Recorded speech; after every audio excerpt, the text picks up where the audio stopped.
What up, man? I know this motherfucker drop next week, but it is what it is. Album review: Rick Ross, Hood Billionaire, Deluxe version. So I guess it comes with 16 tracks. But throughout the album, you have a skit from I guess one of his. I don't know who he is, but I'm thinking he's a hood nigga that got locked up. A nigga that Rick Ross always talked about throughout his music, throughout the album. You hear that, so I thought that was pretty dope. But from my understanding, I ain't never heard of if you a real nigga, you need cosign from another nigga to say you a real nigga. You dig what I'm saying? I'm not saying no disrespect shit. I'm just saying, like, if I grew up with niggas and I went to school and they did what they did in the streets, they ain't got to go to another nigga to say, bro, don't you know I'm a real nigga? I get it, blah, blah, blah. Like, once you're a real nigga, street speak for itself. I get why Ross did the cosign shit, but it make him look a little flawed. You feel me? Because why? If you real, you know you real. Niggas know who you are. You don't need a cosign. But this album got features from Yo Gotti, Slab, Project Pat, Jay-Z, which I don't even call a feature, K. Michelle, Snoop Dogg, R. Kelly, Boosie Badass, and Big Crit, man. Honestly, this shit, I get why he did it because Meek, locked up, free Meek Mill, you dig? But at the same time, it was no point in it. Now, to compare this to Mastermind, seeing how it only dropped a couple months ago, it's really no comparison.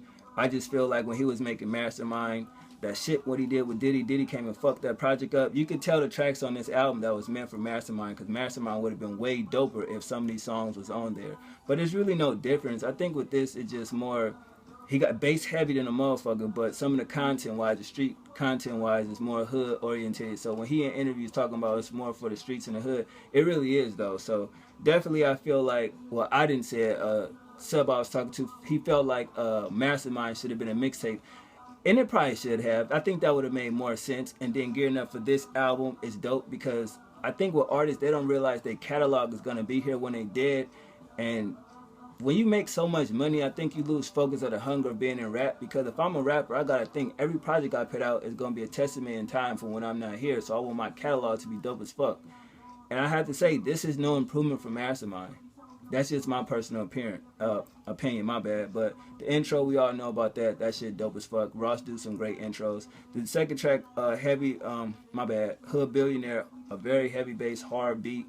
To me, his flow was crazy on there. I like that street talk. You know what I'm saying? The backgrounds was crazy. That shit, I was like, oh shit, maybe this album gonna be dope. And the hook was ill as fuck. Get into it like, number 3 is like Coke like the 80s. It got that skit from the 90s, This Your Brain on Drugs. Any questions? That shit was classic. It brought me back to being in 3rd grade and shit. Like, I remember that shit. That shit was crazy. But, I mean, it's another little dark beat. Street talk. You know that drug talk, Coke like the 80s. We all know about 80s in Miami. If you ain't watched Cocaine Cowboys, go watch that shit. Definitely a good song right here for the streets. Heavyweight featuring Slab. I didn't like it. It sounds too familiar like it was on another project. And that's what I got from a lot of these tracks. It sounded like it was on another album. Maybe that's just me. Neighborhood Drug Dealer, Point Blank, this song go hard as fuck. Like, I'm listening to this shit, I was going so dumb to this song, boy. Man. Oh, and I heard it on First Play on iTunes. You got iTunes, you do the first play before the album drops, so that's how I heard it. Edited, but still was dope. But Neighborhood Drug Dealer, dope. Number 6, Phone Tap, 3 checks. Hard as fuck. And number 6 goes into number 7 damn near, but melodic, dark beat, the hook was just real. If you listen to what he's saying, feeling like, his phone is tapped, his flow was on point, the sample, the street lyrics, it all went together. And this is a dope record. I feel this should have been on Mastermind. Travel Up featuring Gotti. Gotti killed it in my personal opinion. I love that ill sample, that mellow beat. Both of them had great verses, but Gotti just embodied this shit and definitely did his thing on it, man. Shout out to Yo Gotti. Number 8, number 9, Elvis Presley Boulevard featuring Project Pack. I didn't like that record. When I first heard it, it was cool, but I didn't like it. Moving Bass featuring Jay-Z. This record had too much hype for nothing. This is horrible, seeing how they collaborated so fucking great in the past, and all Jay did was a hook.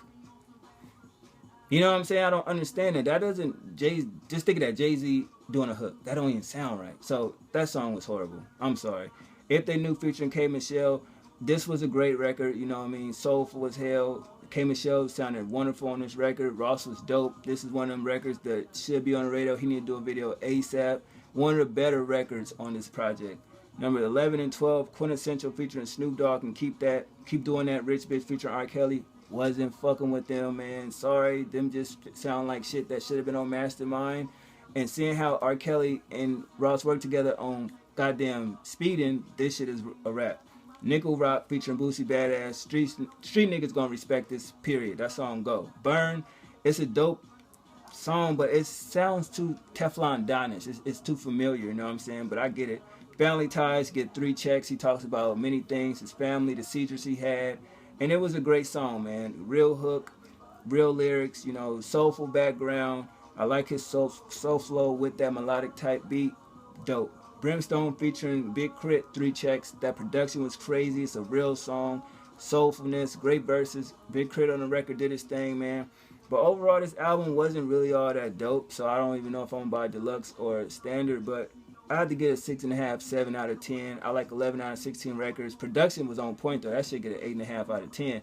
But, I mean, what y'all think about this album? You know, was it better than Mastermind to y'all or not? I really have to listen to Mastermind, and then when I buy this, listen to it to come back make a comparison. But I do think Ross needs to take 2 years off now. It's no sense for him to come with an album next year.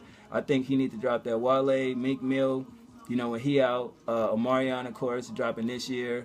And every other artist, you know, another Triple C album, Gunplay album, and maybe it's another Self-Made 4, but with bigger production and reaching out to different artists. But other than that, man, yeah, he need to link that deal with Remy Ma, sign Remy Ma, though, and get that over there, get it popping. But, I mean, it was nothing special, not even go front. Still a cool album.